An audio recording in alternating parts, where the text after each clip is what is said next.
Getting Mr. Skinny in his Shavase pose. That's Lotus. His lotus.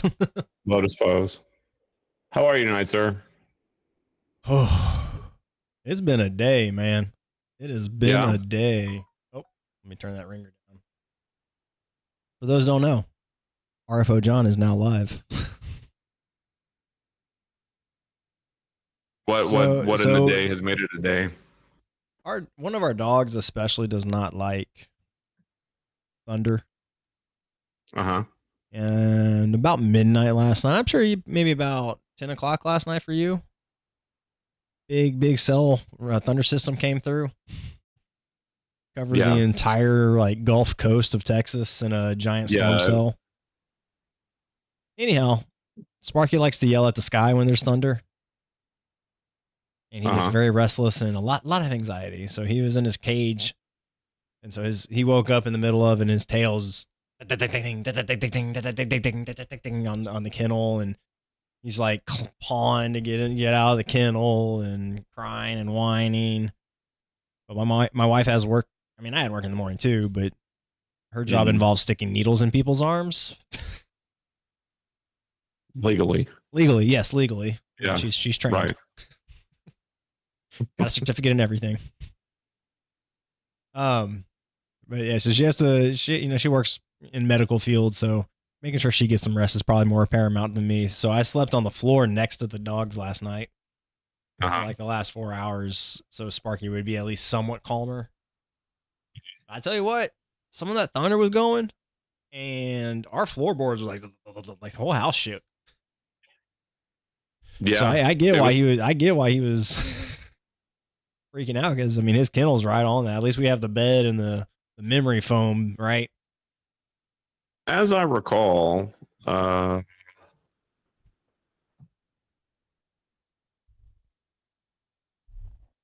y'all do last night? Wait, just 1 second. I still can't get over how young you look in there, Sir Paul. Just so as I understand it about dogs, they get really freaked out because of the electricity. And like when there's a flash of light near them, they get really freaked out about it, and because of the electromagnetic aspect to the storm, and it messes with them. Really, I never knew that. Yeah, I thought maybe the barometric pressure or something. Oh well, I mean, maybe if they're gonna complain about an old war wound or something, perhaps. I don't know. I mean, their hearing is different than ours, and I know their nasals are different, so I don't know if they like pressures may have made a difference on their ears or something, or behind the eardrum or something. But so you're saying it has more to do with some sort of with the electromagnetic, so to speak, or the static electricity with the storm.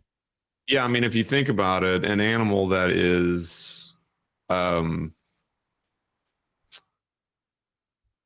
able to, with its whiskers, sense like heartbeats and shit of the animals that it's after. I mean, kind of makes sense. I didn't know they could do that. Cats can. I'm pretty sure dogs can as well. But yeah, cats, their whiskers are so long they can like feel heartbeats and shit. Wow. Mm-hmm. Yeah, it's crazy. That's kind of.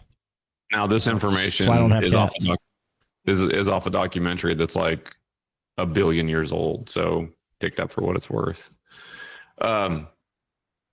Anyway, try and get our 2 best viewers online. That's right.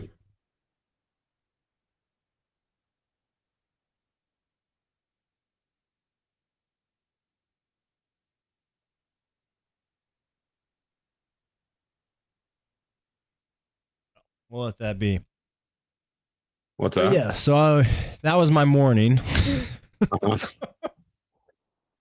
And got started at our usual time. Got working with clients this morning, and I'm glad to have clients. But today they were all over Hell's Half Acre.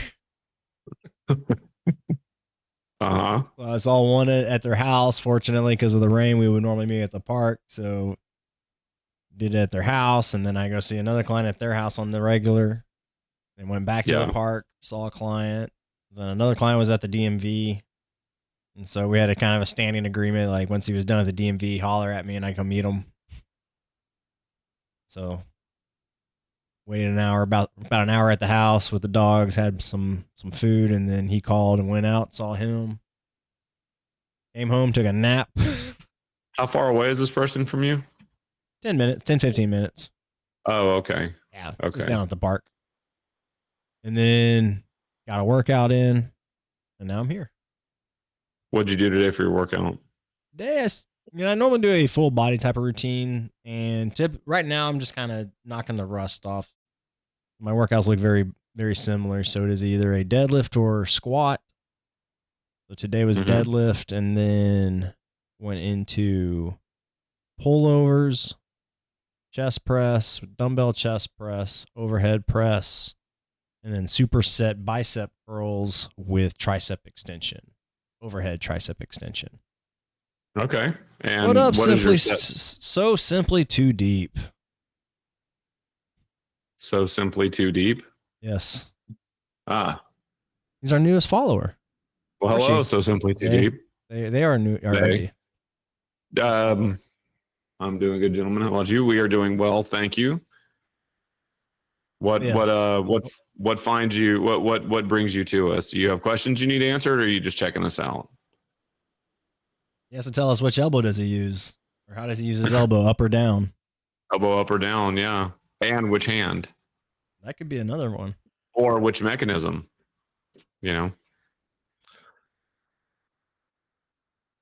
Right. Well, could also be some kind of adaptive apparatus. Yeah, that is sure as well. Yeah. That's one of those things I kind of mentally we had a colleague who had her own client. I used to go around saying he had stickers everywhere in his house. That would be elbow in bitch, because of his own compensation. It was always elbows out. On my recommends. Okay. Just checking you guys out, and I use my left with the elbow up. Do you frequently experience shoulder pain? Have you dealt with rotator cuff issues in your past? Hey, we made it on the recommendation list.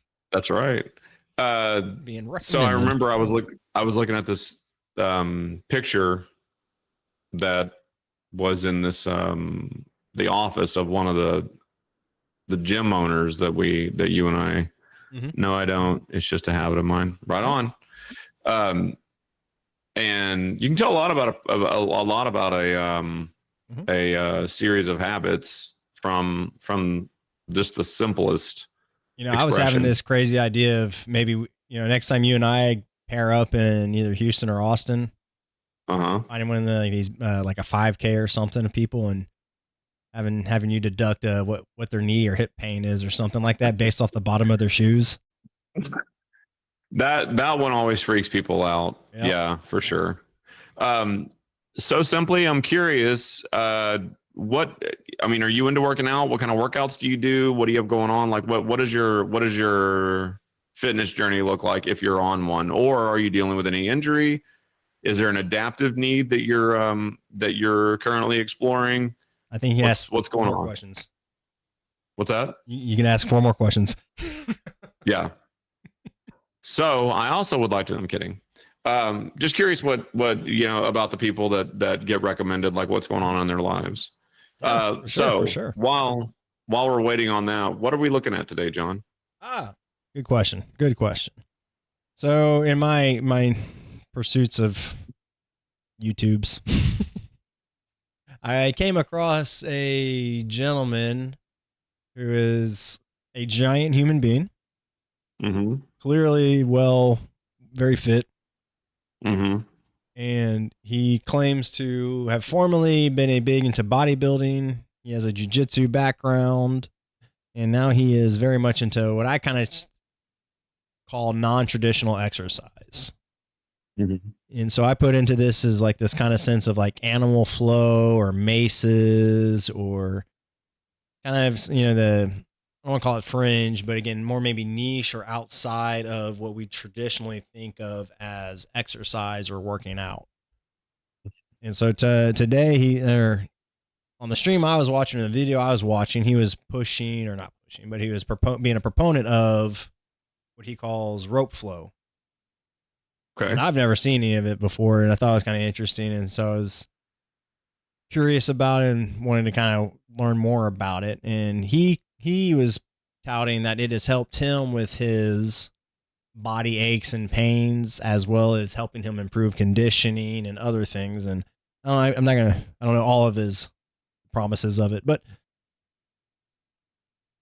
going into the mind palace as I do when people make these things, I was kind of playing the what if game, like what if this is working, or what's going on that would make that help or not hurt as much. Not making any sense there. So I thought we'd break it down today and look at it and maybe share about it today and see what we could learn. Let's rock. Have you heard of this rope flow before? Or?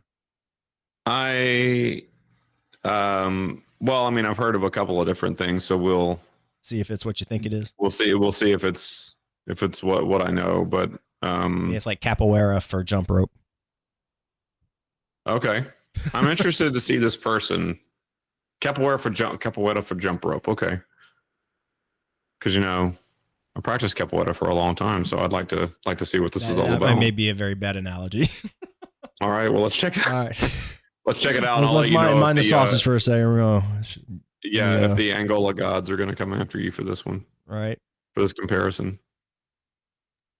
What was it? Not too long ago, there was a MMA fight that was won with a capoeira move. Was it a handstand kind of scissor kick sort of thing? It was some sort of round kick kind of thing, or cartwheel kind of kick, I want to say. People don't realize how dangerous a damn heel is coming at your forehead. Oh, yeah. I've never seen this individual before.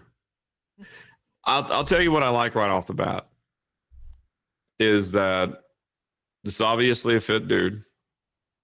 I'm not the fondest of workout videos of anybody with their shirt off. I'm not. It's one of those things. Like whenever I used to lead classes, whenever I was teaching martial arts classes, whenever I lead yoga classes, whenever I work out with a client, when I'm working in corrective exercise with a person, and people are inclined to take their shirt off, I'm not really that big of a fan of it. Yeah. I feel like until everyone can, no one should. So that's just me. But that being said, what I do appreciate about that, now that's just, like I said, that's just me. What I do appreciate about this person, though, is that right away. What's that? Get off my lawn. No, because like I said, until everyone can, no one should. When I was teaching martial arts, and oftentimes the guys would take off their gi tops and then the shirt they have underneath it, and I would go, do you see any of the women in the class taking their stuff off? Yep. Well, until they can, then you don't. Right. That kind of thing. And I mean, that was 30 years ago. So, but I digress. What I do like about this guy, though, is one of the things that I really, really despise is when people slather themselves, especially people with their shirt off, slather themselves with oil to make it look like they've been working that much harder. Yeah. So right away, kudos to you. Yeah. Get some vitamin D on. That's right. Get into it. We'll start with the overhand matador for 6 beats, into a 2-beat dragon roll, into an underhand matador for 6 more beats, back to a 2-beat dragon. We'll do this for 64 beats or 4 rotations, then take a minute break. Hello. Hey, my name is Adam. So we're going to let that play for a second. How do I... I'm a bad navigator at this. Here we go. That's all right. So off the jump, kind of what are you seeing? What are you feeling before we get further in? So, we had an exchange earlier this week about compound exercises versus, you sent me a message and asked kind of about non-traditional exercises. Right. Non-traditional exercises versus traditional. And I'm always a fan of non-traditional exercises, mainly because your body doesn't know the difference. Mm-hmm. But when it's non-traditional and it's not in a single plane of motion, right? Or yeah, a single plane. You have more muscle groups participating. And when that happens, they naturally limit each other. Mm-hmm. Right? The more muscle groups are involved, the stronger the expression is, but the smaller the expression is. Mm-hmm. And so it's way easier to break into like swinging a sledgehammer at a tire or chopping some wood. It's way easier to break into those things than it is to get into the gym and go through a complete routine where you are benching, when you're doing all your push efforts, all your pull efforts, all your vertical expressions. Like it's really precise and requires a lot of involvement and experience to really get those things nailed down. And so I really appreciate non-traditional exercises for that. They work everything, you know, and as long as you follow one piece of advice, which is like, keep your movements tight. That's you can do a whole lot with just that little bit of coaching. So like to your point then is kind of traditional exercise routines or movements, because it, like a squat, let's say, there's a specific way that one should engage and work a squat. But there's a lot of ways to do it incorrectly. Well, there are a lot of ways, because it's singular movement, right? There are a lot of ways that you can distribute a load onto parts of your body improperly, right? And so I guess to that point too, sorry to cut you off then, is traditionally, I guess when we think squat, that's only going to be our lower bodies, where in some of these more non-traditional, like we're about to watch, right, the upper body is working in conjunction with the upper body simultaneously. Yeah. Whereas sure, like in a back squat or something of that nature, you're going to be maybe rigid with your upper body. But again, that's going to take some consciousness in a lot of cases, and a lot of times training, to your point, in practice. Whereas again, this gentleman, or this activity more so by virtue of it, I guess, or again, the non-traditional exercises just naturally cause you to be tense in the upper body and the lower body. Am I getting that right? Yeah. And the analogy that I like to give is when you look at, or that I thought about was, if you look at hammering a nail into a board. Now, most or many adults have done that, and if you haven't done it, you've seen it done. Eye. That's right. If you haven't done it, you've seen it done, and you know the tropes about smacking the hammer on your finger, right? The hammer that's holding the nail. But no one ever really talks about that you pull the muscle hammering, right? The swinging arm isn't really impacted greatly, other than maybe you're sore. Oh, I'm sore from doing this repeated this activity yesterday that had me working several muscle groups at once. The danger came in the precision that had to be applied. You know, you're making me kind of think of one of the things I was pondering about this too, and then we'll get back into it. Especially like when hammering a nail, and if you're new to using hammers and nails, as maybe silly as that might sound to some people, there is an inherent like risk factor and fear factor. Yeah. Right. To your point, right? We know about the hitting, like we've all seen cartoons where, you know, the cat hits his thumb on with the hammer or something or whatever it is, and it turns all big and red and swells up. And a lot of us have done that, like you were saying. And so we have this inherent or obvious knowledge that it's dangerous, so to speak.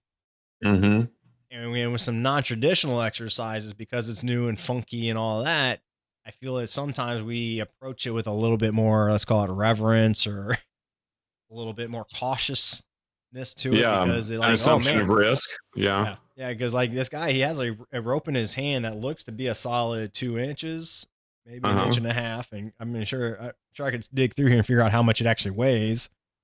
But like, I imagine that thing gets swinging and hits you in the leg, or you miss swing and pop yourself in the back of the head. Is not gonna feel good, right? If you spend any time jumping rope, you can attest to that, right? Like, yeah, it does not feel great, especially when you do it barefoot. Well, let me get this thing. Oh yeah, All let right, me let's get see this it. thing switched back over. Oh, nope, wrong button. Switch this back over, and then we'll check out Sir Young.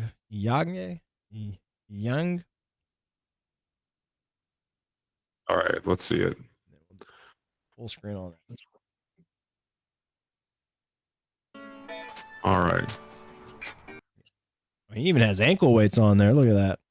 Yeah. Okay. So right away, as we're going through this, what I will say is that there is a lot of front heavy work, right? Like he has this one maneuver while he's turning from one side to the other where the lats are involved and the chest is broad. I mean, that's kind of nitpicky, but a lot of people are very forward or anteriorly concerned. But there is a whole lot of just multi-step recruitment here. And there's really nothing bad to say about it. I mean, other than the bent posture, which is a that kind of rounded forward or that crunched forward. Yeah, I mean, that's kind of my first observation too when I was kind of seeing these. Is it to me, and to some degree, it keeps us in that rounded spine position. Yeah, and I wonder as we progress if there's any extension that occurs. Or is able to occur even just because of the apparatus and the limitations of the tool, maybe.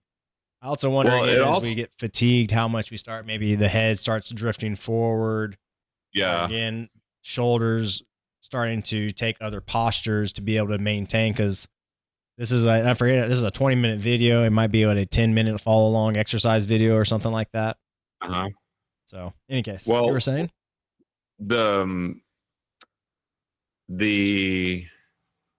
Yeah. Nope. Let it roll. Yeah. There's a lot of okay, so now it's a concentrated chest thing. Oh, the thing I was going to say is that now it's one-armed. Damn. What we have to take into consideration also is that that's not assailing the rope at all. When we think about the absolute weight of the rope, and you might think like, oh, that's not that heavy. You have to remember that how far away the end of that rope is from him, and then he's swinging that around. That makes it feel exponentially heavier. Now, I don't know if this is the only kind of workout that this guy does. So he used to be a big bodybuilder, and I don't know if he's still in jiu-jitsu. I think he might still be a jiu-jitsu athlete of sorts. But he's made a big, like I said, I caught him on a stream the other day, and he was pushing these rotational exercises, these multi-planar type exercises. He may still do some gym work, I would assume, but I think he's progressed, so to speak, or advanced himself, if you will. I mean, I like a lot of these rotations. I mean, you look back at some Eastern, again, I brought up maces earlier, right? And you look at maces and things of that nature as they call it ancient exercise, or, non-Western exercise modality. And there's a lot of benefits, I think, to that as well, where we get our shoulders, especially in the flexed position. I mean, the extended position, right? That's shoulder flexion, right? Yeah. Yeah. What I'm seeing, go ahead, John, I'm sorry. Well, no, I'm just saying, again, we get in those different type of rotational, and in my mind's eye, I almost kind of see it as a lapping effort, like a lapping stone. So we take like a real jagged rock and we put it in a lapping machine. It slowly just takes the high corners off, pass by pass by pass. This may not be the most quick way to bettering your shoulders health, but I could see it helping at least stimulate some of the things that need to be stimulated and putting things in places that they don't like to be in by, again, virtue of the momentum of the weight of the rope and such. Mm-hmm. But again, that would be also, you could also just as likely hurt yourself doing those kinds of things, I feel, too. Yeah. We don't need to sell his we don't need to sell his supplement powders. Yeah, or whatever that is with Christopher Maloney. Gotta get the peacock, man. The thing I was going to note is that there does appear to be some significant lat work in there as he's pulling because at some point the rope is off to one side and he has to pull that back over to the other side. Mm-hmm. And you can very clearly see him doing that. What I just looked up about this guy is that he is he's a bodybuilder. I think he was a professional bodybuilder. He's a natural bodybuilder, elite power lifter, and he's competed at national and international levels in Brazilian Jiu-Jitsu. This guy, it seems to me that he has a very obvious martial practitioner's hunch. Yeah. Even the way he kind of steps, I feel. Yeah. Has a feel more of that kind of calculated stepping. Clipped. Yeah, very clipped, very, very crisp steps. Yeah. All right, let's see what else is going on here. I got to tell you, so his own posture aside, I mean, he is in obviously great shape, and he has made sure to include movements for every single major muscle group, and I'm not seeing anything bad here. No. Now, again, like I said earlier, like he's got these ankle weights on there too. Yeah. Whether or not he acknowledges it or talks about it in the video, I don't know. But again, you have all this going on with the upper body. It'd be really easy to be lackadaisical or ignore or neglect would probably be a better word, the lower half in this. So something like about, a couple pounds on the ankles while you're taking these really diligent steps and mindful steps would really add a lot to the overall effort for the body. I think I saw earlier in another video or video clip, he even has kind of a booty band on around his knees. And so he's doing that and having to take working lateral steps and movement like that. So again, other ways that we can always make things tougher in various methods. It just depends on how creative we can get. Yeah. All right. Yeah. All right. Let's see. Okay. So he's even got a lunge. Yeah. Okay. So awesome. I find it funny that he's calling this the beginner, where he just stays in this one position and cooks that leg. Now I pause it for a second when he goes back over to the next side. This one or back to his other way? No, this is cool because if he switches back over, we'll see the difference. You can see here the knee flexion in this case, the left leg on the right side of the screen versus here on the left side of the screen. His left knee seems to go his right knee seems to go a little further past his toes. That's something you really want to know on the right side of the screen versus on the left. So he's in a static position. You can draw too. No, I don't have that ability. Did I not give you ability? Nope. My bad. It's okay. Thank you. Now. All right. So right now, let's pay attention to this angle. Right. Mm-hmm. And then let's see. Yeah, the angle where the foot is versus where the knee is, and see how well positioned that is or is not. And then if we go back to the other side, let's look at that one. Now, onto this, you're making me think too, is as we're peering at this, and I know he's moving and we're catching him in space, but I feel on this side, right, lifted right there, right? This heel's rised up, and part of that is, again, he's moving back and forth, whereas this one he's planted. I guess one of the ways I would encourage or go about this with a client is making sure, like I get making this being your beginners, but just like I do any other lunge, again, to your point, I'm cueing them to make sure that heel's planted into the ground. Yeah. And then you can swing the rope. Yeah. Yeah. Right. And then if the swinging the ropes takes you offline, right, then we've got to really start. We either need to do a lighter rope or, no rope and just have you swinging your arms in that pattern to where you're able to stabilize. Otherwise, again, I feel like we're watching him. You can kind of see that knee wanting to cave in a bit as we're counterbalancing some degree. So anyways. Well, yeah, let's look at it on the other side, though. Let's see what we got here. I don't know, man. There's something that's just deeply unsettling about that being the beginner version. Okay. All right, go ahead. Let's see it. So that one's really well positioned. He did shoot it forward quite a bit, but then he self-corrected. So let's see. Okay, there we go. You can see that knee now on the, I guess this is the left side, how it sits well forward of where the toes would be. Anyway, so that's just something to keep in mind. If you struggle with issues or, pain in the knees or like tenderness in the heels, trying to do that is not really your best bet. Well, I mean, I think if you have any pain in your body, this isn't going to be a workout for you. It'd be an aspirational thing. I think you could do it maybe allow it to be your muse and allow it to be where you're shooting towards. But if you're already having pain in the heel, adding dynamic aspects to it is not going to be to me, what I would say is not the smartest approach or the quickest approach to your ailment. Now, could you use this and could it again?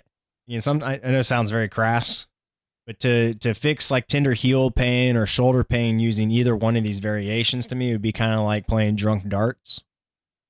Yeah, you'll hit bullseye, but how many times are you going to hit the wall? So what part of that was crass? Comparing someone's attempt to exercise as drunk darts. Oh, okay.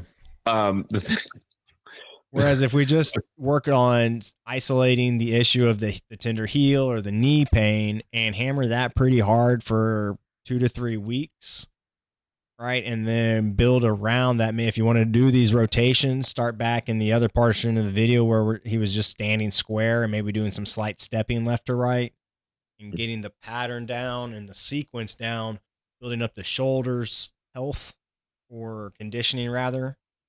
And then as you've worked on your knees mobility and hip mobility and all of that, then you can slowly progress back into something of this. But again, I would still caution you spidey senses because this is one of those things that'd be quick to pop that knee, I feel. Yeah. This brings to mind this time when I was riding the MS 150. Which is a bike ride from Houston to Austin. They have them all over the country, but this one was Houston to Austin, benefiting multiple sclerosis. And I remember that there was this one person that was starting line, riding along, and this person declares that they feel like they could do this all day. And this person next to that person said, "Well, don't worry, you will."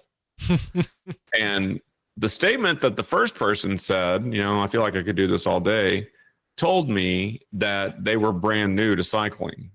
Yeah. And all of their equipment was new, like the clothing, the bike, all of the support gear. All of it was brand new. I am all for anyone who wants to perform any sort of fitness program. As long as you are able to do it, by all means, go for it. The time to begin your cycling-related fitness regimen is not the morning of a long-distance bike ride, right? It's like 90 miles or something the first day. That's a lot. Similarly, if you have pain anywhere in your body, like John was saying earlier, the thing to remember is not to rely on the workout to get you out of that. You want to deal with that before you begin the workout. It's lame. It's not awesome. It's not awesome to go, well, I want to start working out, but I really need to deal with this bullshit I have going on in my knee or my ankle or my hip or my shoulder or wrist or whatever. It's not fun. It's not sexy, but it is necessary for you to be able to perform within the safety and tension parameters of whatever the workout program is, so that you're able to develop meaningful gains. And I don't mean gains with a Z. I mean meaningful strides forward, as well as keep yourself as far away from injury as possible. Because what happens with injury? Rest. Yeah, right. Rest. Yeah, lack of participation. But yeah, lack of participation. You can't do the things that you want to do anymore. And to your point, I would even add to is sometimes tending to the pain or the injury or the signs of an injury can be your workout. That can be just as taxing as a workout. And if you do get to a place where you're out of pain and you're able to do some compound movement, so again, to the heel issues, if you're having heel pain or something of that nature, doesn't give you clearance necessarily to go to rope swings with stepping out lunges and all that, but it would give you clearance maybe to do deep squats with a door jamb as support. It might give you clearance to do maybe some light box squats with a back squat with box squats, right? So I can tell you that this individual is in very little or maybe even none at all pain signaling. Right. There's no pain signal. There's no bias toward one side or the other. Whenever either of these versions are being performed. So this individual has dealt with whatever sense of pain they're having, if they ever had any at all, before the workout began, right? Or before the series began. And he's not having any big compensations either, right? I guess that's kind of what you're saying is. Yeah. When you're in pain, you will compensate in your movements to keep yourself as far away from pain as possible so that you can achieve the completion of the workout. It's a natural thing. We all do it. During a workout, you will have to, when you do that, you will bias other adaptive muscle groups. And the more that you do that, the harder it is to get away from. So how do you handle, like, have you ever had it in like on a workout where you feel something kind of nagging or starting to rise up during a workout? How do you handle that, or what do you do? The first thing I do is stop. It sounds dumb, but it is true, right? The first thing I do is stop. Then the second thing I do is I go, what's that? And just go home for the day. That's right. No. Whatever the movement is, I stop. Then I reduce the weight down to about 10% of whatever it was that I was. If it's a weighted effort, I reduce the weight down to about 10% of what I had on there. I don't give a shit if I have 1 pound dumbbells or 1 pound like little pocket weights or something. I will go through the movement of the exercise, and if that still brings about pain, unloaded. If that still brings about pain, I stop, and then I start to go into corrective measures to try and figure out where the limitation and range of motion is. Now, my reason for saying that is it's twofold. If I discover that there's something about my form in that instance that's producing pain, I'll drop the weight down a significant amount and then assess myself visually, like either video or in a mirror, and see where my adaptations or compensations are occurring. That happens to everyone. If I spend a long time doing this in front of a computer or reading something or typing something out or working with a client, it informs my movement posture, for however long afterward. If I happen to get up from a long time sitting at a desk and go to work out, my movement posture is informed, and I might be doing something that is adaptive and therefore creating pain. If I can notice that I'm doing that, I'll know to make the corrections. Let's say I realize that one of my shoulder blades is lifted while I'm going into some kind of bench press. So I squeeze that shoulder blade down, and it really feels like I am hyperactivating into one of my lats. But I know that my movement and my form are correct after that, and all of a sudden I don't feel pain where I did before. Now, on the other arm of it, if I am realizing that I'm in pain, and after dropping the weight down and doing the assessment, my form looks okay, and I'm realizing that no amount of corrective, performative corrective that I put into the exercise is producing relief, then I'll start to examine as whether or not there's like inflammation or a muscle bias or something like that, and I will deal with that thing particularly. It's not about form correction. Mm-hmm. It's about helping out that injured area, if it's my shoulder or my hip or my ankle or whatever. Mm-hmm.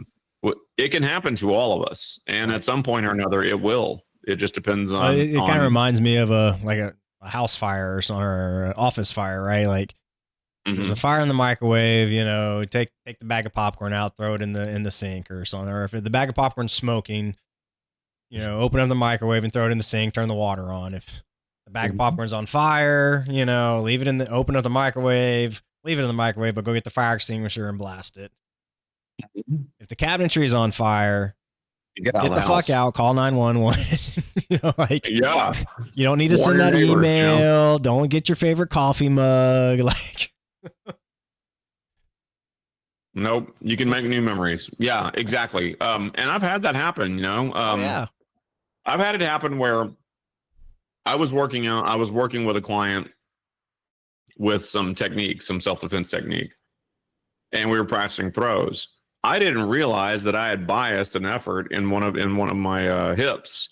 So the next day, and I felt fine. I felt fine in my movements and all that. The next day when I went to go work legs, I felt some significant pain in my hip. Mm-hmm. And did exactly what I talked about. I stopped, lessened the weight significantly, and tried the movement again. Realized that putting loaded efforts, I was not only was I biasing movements, but I was also just in some genuine pain, no matter what correctives I did. So I had to deal with that. Anyway, that's just about the most advisable thing that you can do. Number one, stop. Number two, figure out, is it a pain that exists no matter what? Or is it a pain that exists because you are overcompensating for whatever habit you've been performing throughout the day or week or month or whatever? Yeah. So those are the two things. And then I guess last thought on that would be, if just to help anybody who is trying to use these rubrics, right, is, you know, compare left or right. You know, you don't need to know anatomy and exact kinesiologies and all of this, but what do you see different left or right? And how does the pain side looking way different than the non-pain side? And you may have to look above, you will have to look above and below the pain side as well.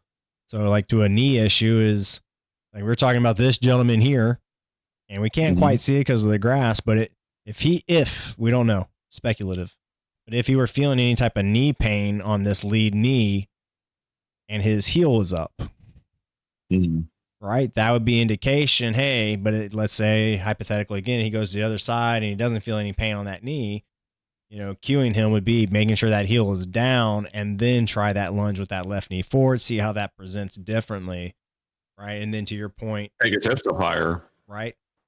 Yeah. So, okay, well, let's see what else is going on with all right, let's see it. The rope flow. I just have to say it again. It really trips me out that the beginner version is keeping yourself in this static hold lunge. Yeah, that's insane, man.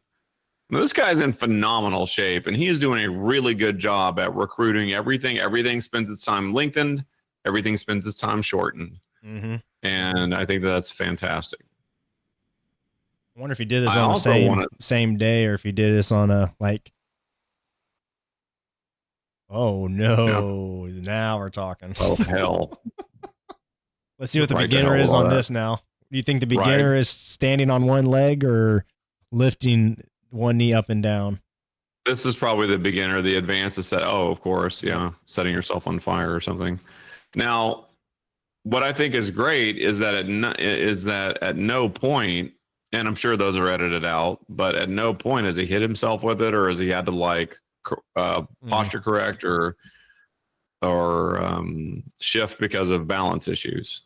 Now, this one I think will be interesting to see, how does he maintain balance?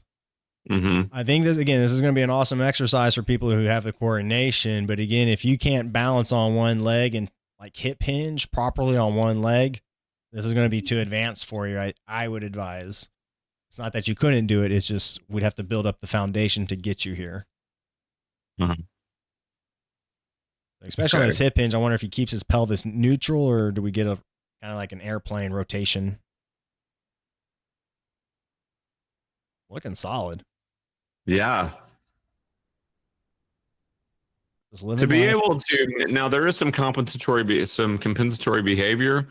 To be able to maintain that posture with one leg up, with a hip hinge, while this swinging rope is moving all over, that takes some real attention. That takes some real balance, some real core strength.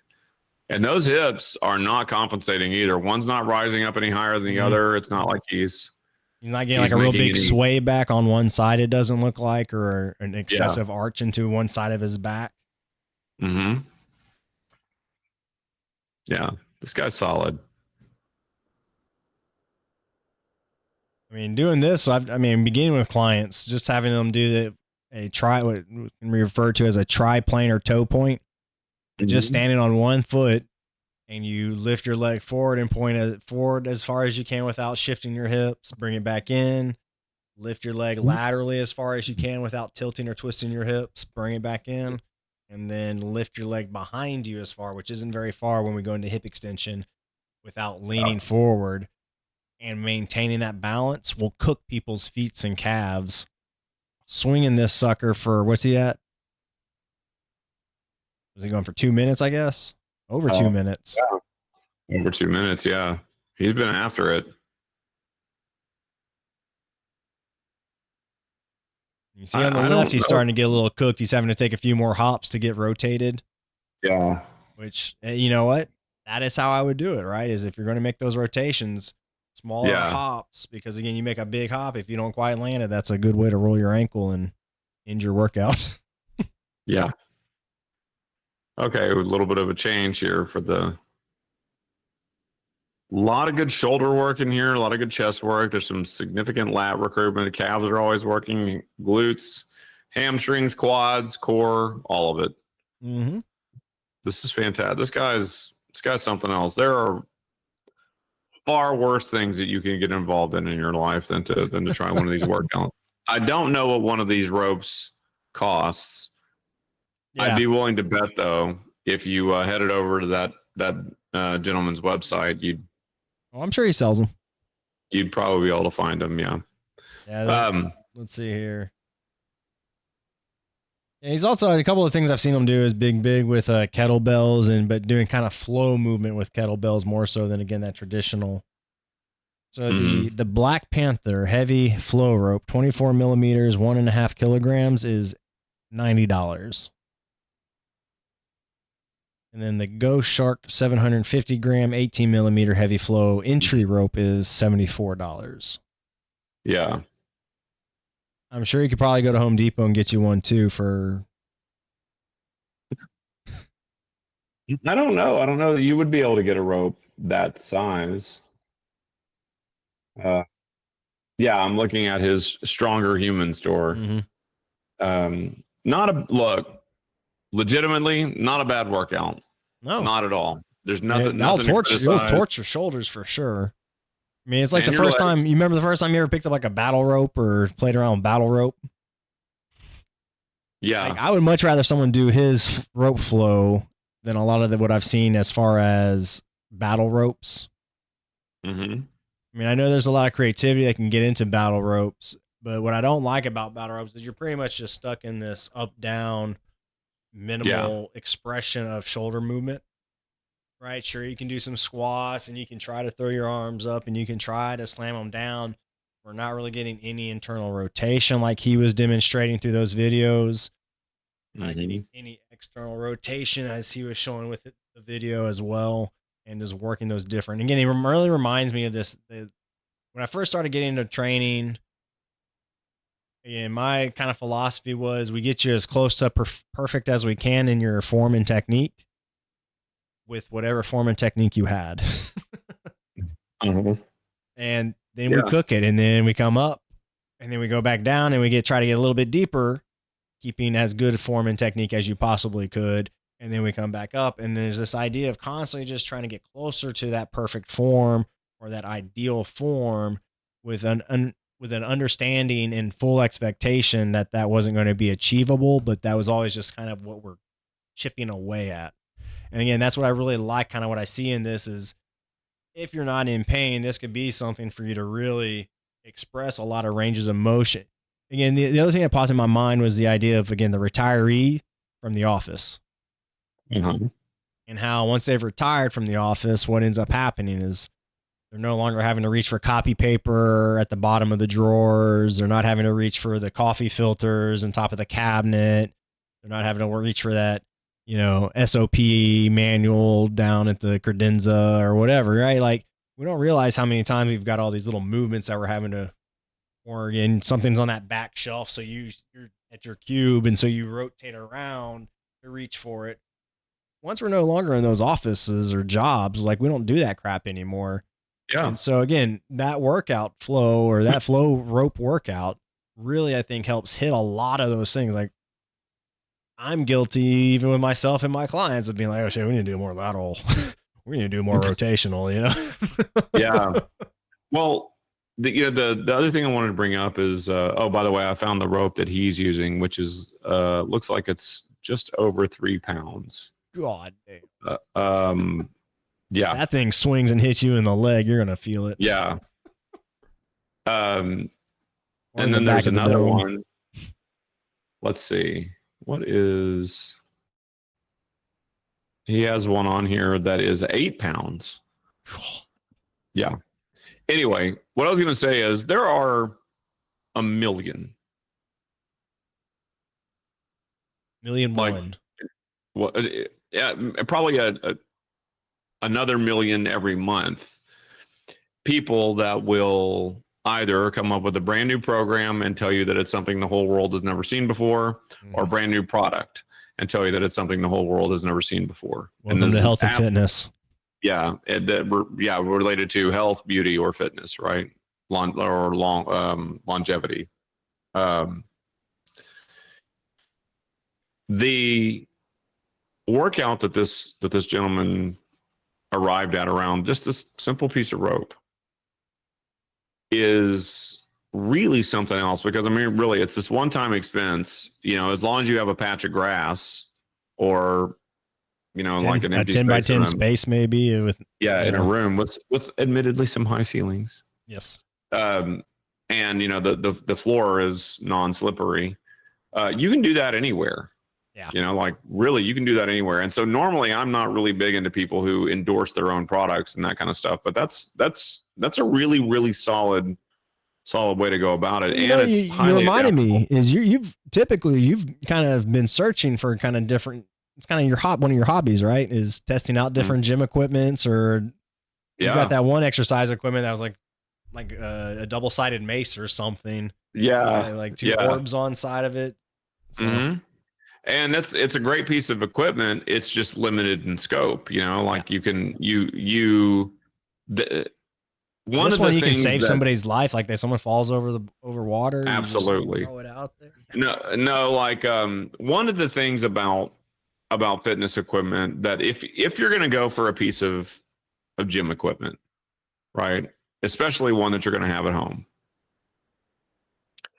versatility is a big deal.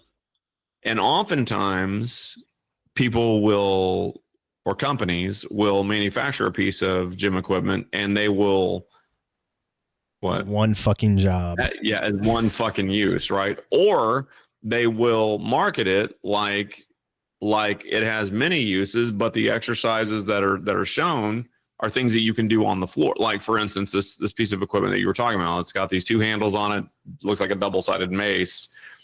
And it is fantastic for core strength, shoulder strength, really, really good for lat stuff, and really, really, really good for some lengthened expressions in the legs. But then in videos and stuff, you would see people like you're hovering over this thing with these handles, right? And so you got these handles positioned in such a way, and then you're like pulling one up and you're pulling one back, right? And works lats, works your shoulders, works core stability, all of it.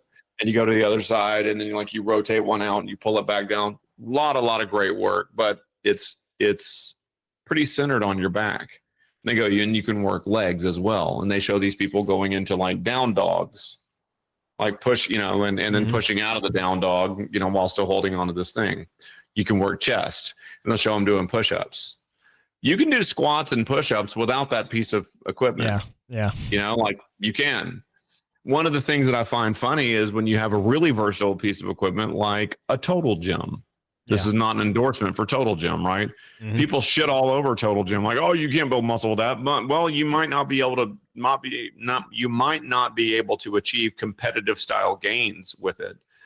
But what you will achieve is a highly versatile, work every part of your body piece of equipment, right? It sits in the corner of the room and doesn't take up an entire room. Yeah. I mean, like, I've heard all the arguments about like, well, you can't put enough on there for a squat. No, you can't. But you know what you can do? You can do a one-legged whatever. You can do single legs or step ups, and then you can reverse your angle on that. Or worst comes to it, you pre-fatigue it a little bit, right? So that's right. Again, one of my favorite I've talked about before was for lats was going into a chaturanga expression. So going to the bottom of my push-up and pushing the shit out of the ground, like I was trying to push the earth off its axis or something, and doing that for about 30 to 60 seconds, and then instantly jumping up to the Smith machine into a bent over row. My God. Yeah, man.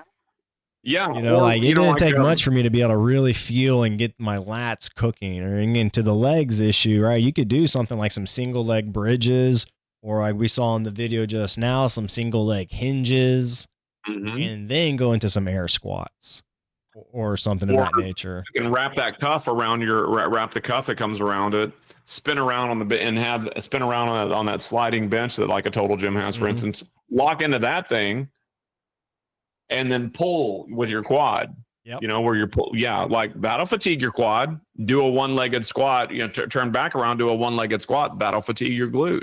There's so much you can do on, and I'm not saying a Total Gym is where you need to spend your money. I'm saying that a highly versatile piece of equipment that introduces to you workout mechanisms and the availability of a scope of exercises is a really worthwhile investment. When you're looking at that rope flow workout, that's a highly versatile piece of equipment. That workout from Nsima is very much you can curl it up, put it in a bag, and it's going to sit in, it's not going to take up more than a pair of shoes. Have you ever been in a gym that's got some random ass piece of equipment that's just they got so much random equipment that you can barely walk around the gym in? Well, okay, let's take those battle ropes. Yeah. Those are square foot do you need for a battle rope setup? Right. The amount of square footage you're a trip hazard to everybody else in the damn gym. Yeah, and now everybody has to walk around you all over the right, but with a rope like that, it's a highly versatile, as much space as a jump roper. Yep, and it's a highly versatile, highly portable, and overall, considering what you're able to do with it, quite inexpensive piece of equipment. And be kind of dorky and nerdy about it. You could use it for correctives as well. Absolutely, you could. Like you could really do a lot of ideas with correctives. If you were having lat issues or shoulder issues, even if it was one of the heavier ropes, you could do kind of like a modified hollow body or a modified down dog is kind of how I see it, but laying, supine on your back, holding that rope in your hands and sliding the hands such that your hands are at least in line with your elbows, maybe wider than the elbows if you're able to, and then start extending up overhead and lengthening into the lats. You could use that rope also to generate tension, like you're trying to pull the rope apart, even hook on some of your rotator cuff and rear delt as well. So that'd be one way. And then you could pop up and do front raises with it, just like you're offering your gifts with that rope, just as a warm up or a tune up for your shoulders. You could do an old school rotator cuff thing. So laying on your side and doing a small external rotation, so the arm on. Fantastic. Right, and again, this is just you're trying to make do with what you got. Like today, I was at the gym and I was having something with my shoulder, so I go up to a barbell and start palpating underneath my collarbone. I didn't have a lacrosse ball or anything like that, and that's what I needed to do. Right, you just make things work for yourself in the gym, and these are going to be ways then you could get back into that rope flow swing or begin your rope flow. And again, you're not having to buy a lacrosse ball and exercise bands and all this other shit. And the thickness of that shit, that'll work as good as a foam roller any day of the week, man. You could use that for sure to get into some places. Absolutely. So if we had an award to give, I would give it to this person. Okay. Okay. Yeah. We have to come off of this one workout. What's that? Like the PB&J was like a little sandwich. You almost have that's right. A trophy with a sandwich on top with. Yeah, like a little like your sandwich is like. Has no bites taken off of it. You get a complete sandwich. Anyway, all right, that's a wrap for that, guys. Yeah, that's a wrap for that. So we are here every Tuesday, 6:30 p.m. U.S. Central Time till whenever. 6:30 p.m. Yeah, U.S. Central Time. John is on a couple of other days. Yeah, I slide on Thursday mornings doing some form reviews of people. So if you are exercising or inclined and getting into exercise and got questions about your form and technique, take a video of yourself if you feel so inclined. Post it on our subreddit over on r/Range Fitness Online, and then you have an opportunity for us to review it. Get in now. Pretty thin right now. You just have to compete with me. That's all right. So and then Friday we play games and do the Wheel of Agony. On Friday you play games. Yeah. All right. If you want to reach out to us on any one of our socials, we're on Blue Sky, we're on Instagram, Facebook. We are on. We got the link tree as well. Yeah, I didn't tell you. I think I told you about that. So we do have a link tree out there. I've got to post it on Twitch, but we're getting professional. Stuff. We're getting up. Well, but you can find us in a lot of different places. And so if you have any questions, please feel free to ask. We'd be happy to help you out in any way that we could. And until next time. Stay mindful as fuck, y'all. And don't compensate. Sir John. Sir Paul, take care. Bye, Skinny. You too, man.